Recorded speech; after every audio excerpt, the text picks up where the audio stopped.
going to talk about your environment. We're going to talk about your physical environment. Is it destructive and is it actually holding you back? In other words, are you leaving the cookies, out on the counter every night, and then you're still saying, why am I not losing weight? And I need to eat everything at the whole time, every day, every minute, stuff like that, right?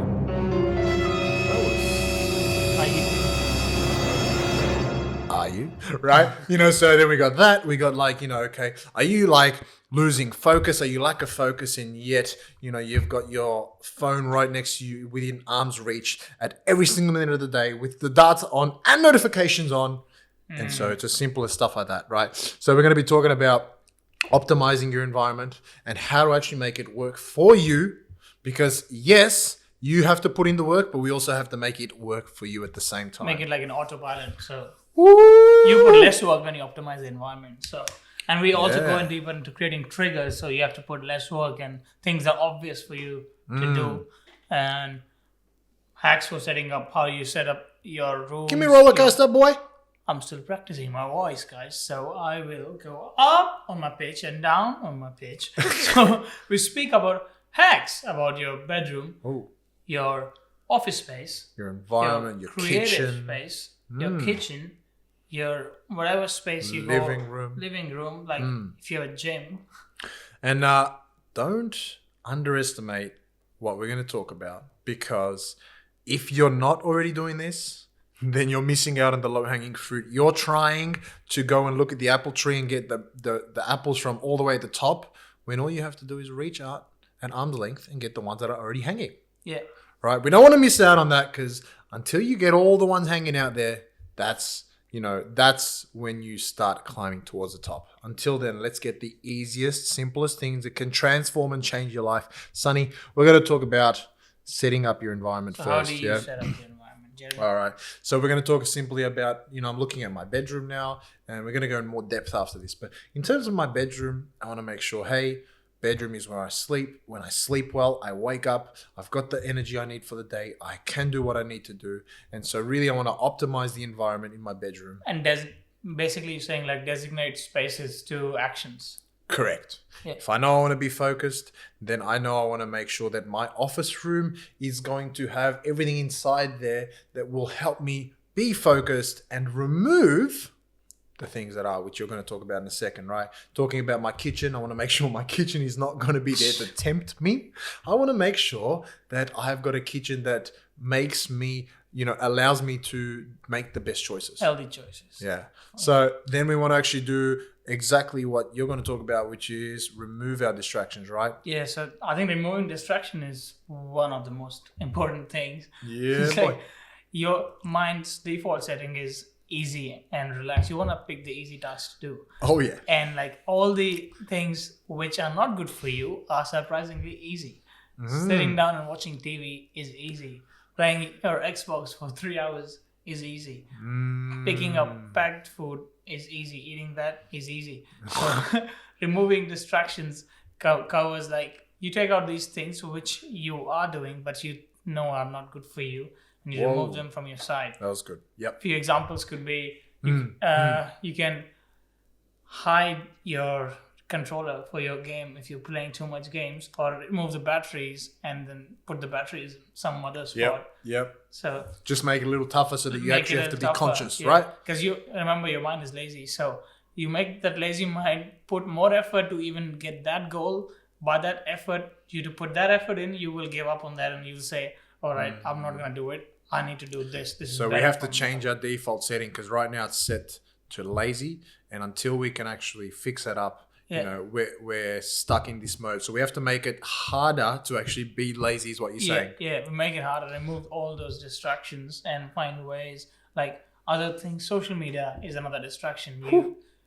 just delete those apps. All of it. Delete It's just them. rubbish. Unless you're an Instagram model. Yeah. But you can also still post from your computer and then still remove it. Now that's hardcore for a lot of people, Yeah. but that's basically where we're getting at, right? We're talking about, let's remove the obstacle from your track so you don't trip over when you go past it. All right, and then we're talking about, creating action trigger points. So now we're not only removing all the things that may trip you up, make you fall, and hurt yourself. In other words, anything that's going to make being lazy easy.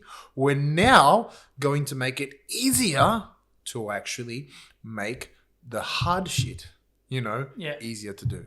In other words, we create an action trigger point. And a simple one can be, okay, hey, I know I got to work out when I wake up in the morning. I'm telling myself tonight, okay, I have to wake up in the morning and train.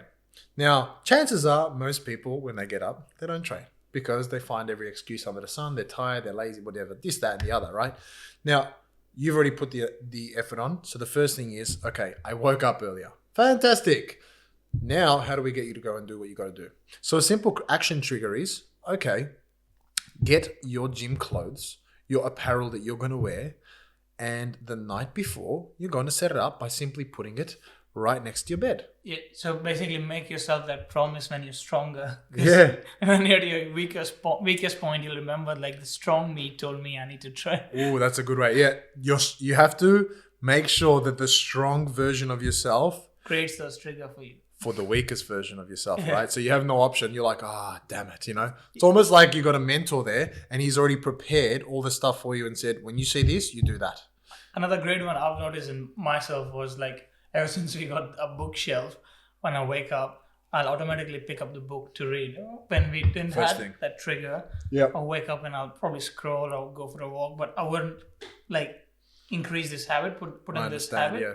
But now we have that trigger sitting there. I come out, I see that book, and I see, and I put like a bookmark on it, so I know like, and I count how many days I've got left. So if I have 5 chapters left, I see like 5 days left, so I need to finish that in 5 days. Nice. So that's my trigger, and when I finish one chapter, I put one thing on it, and then 4 more days, put it back next day, 3 more days. Awesome. So these triggers really like push the weaker person to do the right thing, which the stronger person of you wanted to do. Absolutely. I want to dive in a little more on this to give some live examples before we start talking about optimizing the environment. Yeah. Because this is one where I seriously like, it's probably the most powerful thing for myself. And, now that I'm moved in and I'm living with Sonny and his girlfriend, they are so grateful for my alarms every single minute they go off. They're incredibly grateful, and that's sarcasm out of my voice, right? Every 10 minutes. Literally, I am constantly having an alarm to tell me to do this, to do that, and do the other. And the reason I do that is it's a trigger point so that I know, hey, okay, my alarm just sounded at 4 p.m. What do I have to do at 4 p.m.? Okay, I need to evaluate what have I been doing in the last 3 hours? Is it good? Is it bad? Do I stop? I put an alarm on, hey, now's the time to start cooking, right? And so little things like that. So some simple things that we can do is, okay, if I know that I've got to, make a to-do list today, or I should, right? Or I should say tomorrow, because we always do preparing, right? Yeah. So today I'm preparing for tomorrow, and I say I need to make a to-do list tomorrow. Now, I would obviously suggest you do that the day before, but the day you wake up, which is most people, you will do it. So, okay, I'm going to get the notepad, and I know that when I wake up, generally I go right next to the kettle. Yeah, and I make a coffee, or I go sit down in my office. So I'm going to leave the notepad right there with a pen, fresh.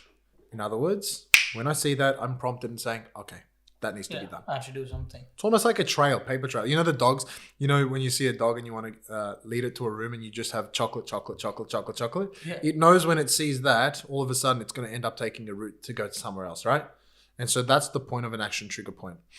What do you need to do? And then find out, okay, what little, it's almost like a sign to yourself. What sign can I put here that when I see that will make me do this? Yeah. Cool. Let's talk about your environment. All right. You tell us, how do you optimize your bedroom? Because I know you are a shit sleeper. How have you optimized yourself? I am. And I'm a shit sleeper. It's something that I've been really digging into for a while because, obviously it's something that I research a lot into. So I need to maximize everything I can right now. And I'm looking at the low-hanging fruit. Of course, I'm working on bigger things.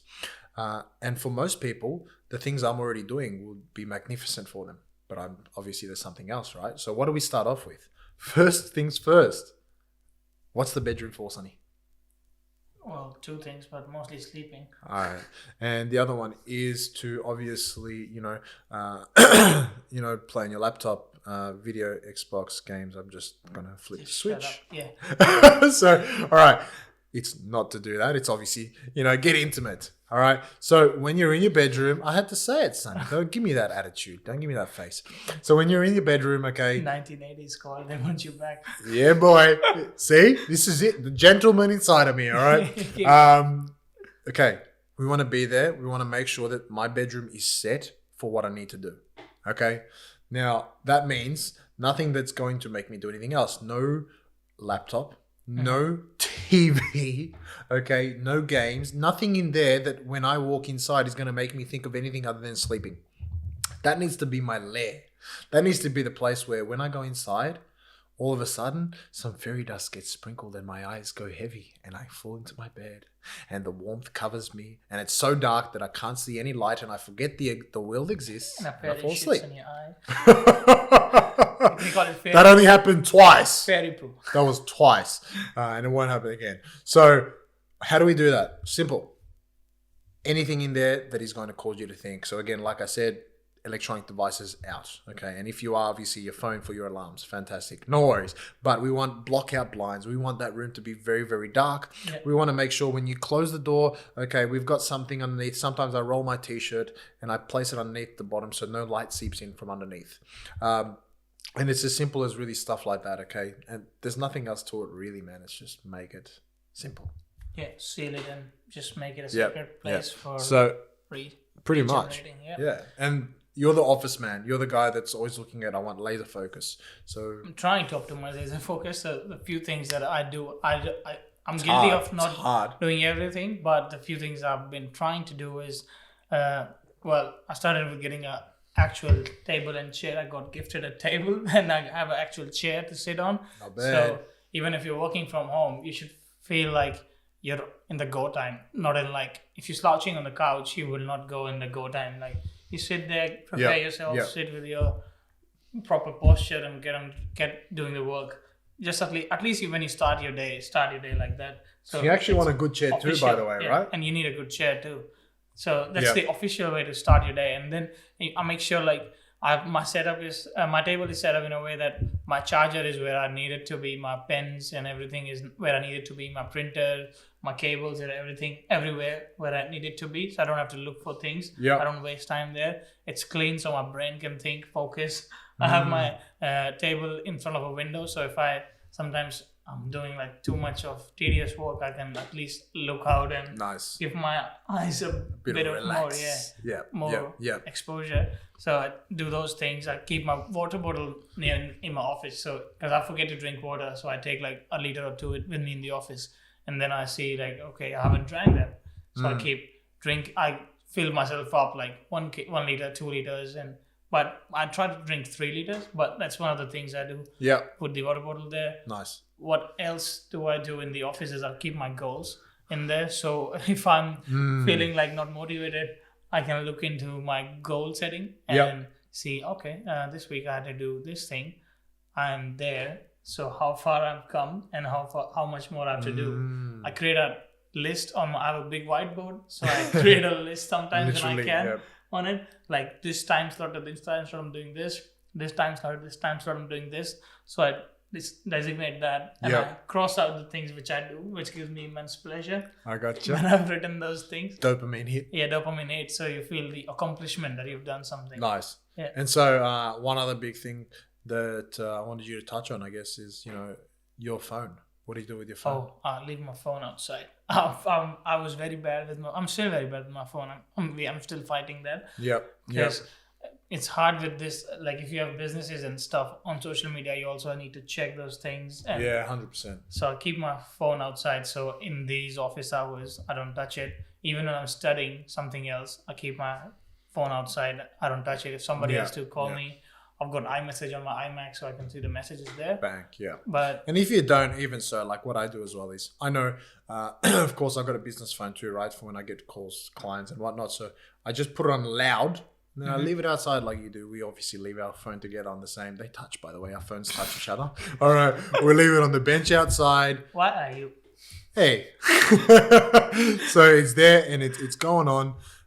If it rings, I'm going to go there. But otherwise, I know that if it's within arm's reach, studies show, by the way, they've got a really good saying, right? And this goes with everything. and I'm going to touch on this in the kitchen too, right? So same thing goes with your phone. So they go, if you have a bowl of M&Ms in front of you, for example, okay, within arm's reach, then, just a packet, chances are you're going to eat much more than you need to, right? Now, if you get those M&Ms and you place it in a bowl, okay, you'll still be eating quite a lot. Now, if you, you'll be eating less, but still quite a lot. Now, if you place it further away from you, you'll be eating a lot less. If you remove it altogether and you leave it, into your pantry, in other words, out of sight, out of mind, okay, you're not going to be eating as much. And the same thing comes with your phone. Better yet, obviously don't have it in there, but you need your phone. So with the phone, if I can reach out with my arm and grab it, I'm in trouble. I've already lost focus. And where's my mind going to be? I know if I keep checking my phone, or if I've got it next to me, I'm going to want to keep checking it. It's going to be on my mind. So I take it out. The average attention span has come down to like some ridiculous 7 seconds or something. We don't even have an attention. Like most people don't even know what that means nowadays. And that's why people are getting diagnosed with ADHD. It's just because they're like a kid in a candy store, man. They see everything and they want the rollers, the twisters. Stimulus, dopamine. And all of a sudden everyone's like, oh yeah, I can't concentrate. No shit. Train your focus muscle. It's an actual muscle, by the way. Oh man, I was just going to put on something else, but it didn't work. Yes, it is. So focus muscle is where you need office space for focus muscle, but also there's creative mind. Is like creative solutions is creativity is one of the most important skill someone can have. And one of the things optimizing environment is we designate different spots to different things. So in your office, you might not be able to think that creatively how you would think at another spot. So find your creative spot, something that you find more cozy and which gives you better ideas. So like for me, it's a place where I have a lamp on my left and then it's a cozy sofa and I can sit and I can be very relaxed and I can just play with my ideas and draw and I can put on my designs, whatever I want to do. So that's the spot for me. But if I'm not at that spot, I won't be designing anything. So if I'm designing, I have that spot. I'll design things on that spot. Sonny actually, by the way, being that we live together, I actually see him. I know when he's working on different things. When he wants to be creative, he's sitting on his certain chair in a certain room. Okay, when he wants to do his brainless work, there's a certain chair for that. And so it's really just the way it is. So guys, don't underestimate and think things are just random and they happen how they happen. There are triggers, as we rightly said in the beginning. When I sit there, my brain is already thinking differently. Other than I'm sitting in the office, my brain is like getting shit done mode. But when I'm sitting in the creative spot, my brain is like finding shit. Literally just it switches, right? Finding and then creating things. So another big thing I find for the creative mode is just being in an environment where you are actually able to be open and relaxed. So in other words, there's nothing in there to make you feel restricted. No one around you that's, you feel like I have to be quiet. Yeah, right? I do it at night when everybody mostly is sleeping. My creative work. No one else is there, right? Yeah. And Sunny is like a master when it comes to creativity. Like I honestly, I know I'm praising you, put your ego back down, but he does have an incredibly creative mind. Yeah. So let's skip that part. Let's skip that. All right. All right. Tell us about the kitchen space. Kitchen space, because we know you had to work a lot on the kitchen space because you were a big polar bear. Oh yeah, still am. Set your triggers. Now I'm a grizzly. I'm just a grizzly bear. All right. So the way I set my triggers is a couple ways. First things first. Hold on. Actually, before I even get to that, first of all is what do I have in my house? Okay, before I even put the triggers there, what do I have in my house? If I got rubbish in my house, I know that when my weaker self comes, guess what's going to happen? The weaker self sees, is that a packet of Twisties? Is that a packet of peanut butter and Oreos? Peanut butters are good. Do you reckon I could put all three of them together? What if I mix it up and make it a milkshake? Oh my God, that would be fantastic. Right, so in other words, remove it. Now, I know why you're a fan. So when I moved out of my house and I came here, I noticed immediately how much easier it was for me to control because I didn't even have to control it, right? Now, if you even have the food in your house, it's a bit like this. If you have a tiger, okay, or a lion, now once it's in the cage, it's very easy to control. But if it comes out, All right. Now you have to put in all the hard effort to try and, put a rope around it and get what you can, relax it, put a laxative in there. Did I say laxative? That was the wrong word. Put a whatever it's called, sedative. All right. And get it back inside. So why do all that extra work when you don't have to? So as soon as I came here, it was so much easier. You didn't have the rubbish in your house. I love it. Now, the next thing is, okay. If you live with other people and if you have rubbish, what do you do? Exactly. So now, what do you do there? Create separate areas, right? So you want to have, if you have the gift of having enough room, okay, that ability, then make a whole shelf dedicated for nighttime, for example. Nighttime snacks. You don't want anything there sugary. You don't want any rubbish. On the nighttime snacks, you can have simple things, okay? Maybe it could be carrot sticks. I know I'm boring, right? How fantastic am I? Celery. No, I'm just kidding. All right. So you want seeds, pepita seeds. Yeah, so you want to have some nuts. Again, that's something you don't want to go too ham on, but having like a maybe healthy nut bar, having some protein there, like a protein shake, something to quickly nullify and nullify that hunger, right? Yeah. And the other thing is then to go and just make a section, that is just going to be, okay, I know when I am hungry and I do want to eat, this is for that section. This one is for when I have cravings. And that way you can go in there and say, I don't have to think, I don't have to try and get anything crazy. It's almost like an action trigger point too, right? So putting the right food in the right space so you don't have the option to make the bad decision. Yeah. I think one of the things we missed is the living space where we did. We have like the big, huge TV. You go and sit there and then you are ready to waste hours on end watching something that's not relevant for anything for you. So one of the triggers for that is taking your TV's remote and then hiding your batteries on some other place. Hell no!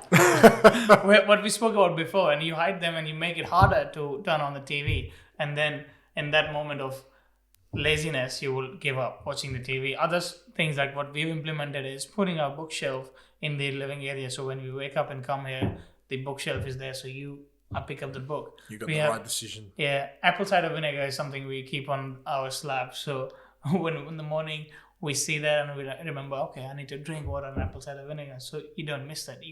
And that's something you can keep it in your kitchen. Fantastic. Exactly, all that sort of stuff. Like I didn't really go into details on foods, but you can keep it in your kitchen and use that. So if we go into actionable steps, maybe the core is write down what you want to optimize on. Are you going to optimize on your health? Are you going to optimize on your sleep? You can optimize on various things, but start with one. Health, sleep, focus, your productivity. They're all big things and they can be merged together, but it's easier to start with one and properly do that and then move on to the next one. Exactly. So know what you want to do so that you can do. take the action, right? Yes. If you are struggling with your health and everything right now, and that's your priority, start with that and then go into productivity. Start with your health and do the assessment and make your add and rearrange list. Like what doesn't add to your list? What doesn't add to you reaching your goal? And remove the things, the distractions, and buy the things that you need. If you don't have a bookshelf, get a bookshelf, do an investment, make it official. If you don't have maybe books, even if you don't have like courses, get those courses that you want to do. If you don't have other elements in your house which are required for this habit, like those blinds, those better blinds for your bedroom, you don't have it, order them, get them, set your intention, commit to it. What areas can you fix and where can you see an issue, right? Sort of thing. Yeah, awesome. And it is just really simple stuff like that, going and saying, okay, well, maybe I can make a separate section so that I can, add where I put my mobile phone, like, I don't know, get a little box if you want to put your box in your, just random stuff like that, right? Where can I optimize? What can I buy to help me to do that? And the next thing is really, I think, to actually make a trigger point list. In other words, you now identify what you want to work on. Okay. Now find out exactly and specify what sort of things am I struggling with. Am I struggling to follow through when I say I need to work out in the morning? Am I struggling to eat the right foods? Maybe at nighttime, in other words, identify where you're going wrong. At nighttime, am I eating the snacks that I shouldn't be eating? Okay. Am I not sleeping at the right times I should be sleeping? So identifying where it is that you're going wrong and then identifying what your trigger point list needs to be. Yeah. Okay. And then we set the trigger points. It sounds hard, but it's not. It's really not. Like you'll end up writing like not more than 6-7 things, but those 6-7 things will change. Like It's just you'll optimize so much on your whole personality. on that. after 30 days of doing it. And I know it may even sound a lot to some people, but it's not. Because think about every single day in your entire life that you continue doing this. Yeah. Okay. I bet you in a year's time, if I told you about today, or if I tell you now about a year's time, you'll say, oh, that went quick, right? So you either have the option of saying, wish I should have done it, or thankful that I did it, right? Yeah. So now, we can do some little things. Set that trigger point list. Okay. I know that maybe I struggle to actually have motivation to do things on the day. Cool. So what am I going to do? I'm going to set my, my iPod or my speaker, next to next to my bench on the side. So when I wake up, I see that and I know, okay, I've got that so I can play my music for when I, need to get up and go do my workout. And I've got my clothes on the side so I can get ready and changed. Maybe it's setting up alarms like I do. I got alarms to say, hey, meal prep. Hey, go ahead, do your evaluation. Hey, go send this email out. Whatever it may be. Yeah. Okay, so set up those trigger points. Put them in place where when you see that, it's go time. And so I think it's really as simple as that, right? Yeah, I think that's pretty much it. We can wrap it up by these steps. Done. Write down what you want, what do you want to optimize, do the assessment, add and remove list, make your trigger list, and put the points. Yep, and set them. Yeah. I like it. All right, guys. That's it. That's it. We'll see you again next Simple week stuff. on our journey. Done. And me trying to improve my speaking. Yeah, boy. I'll put the sad piano.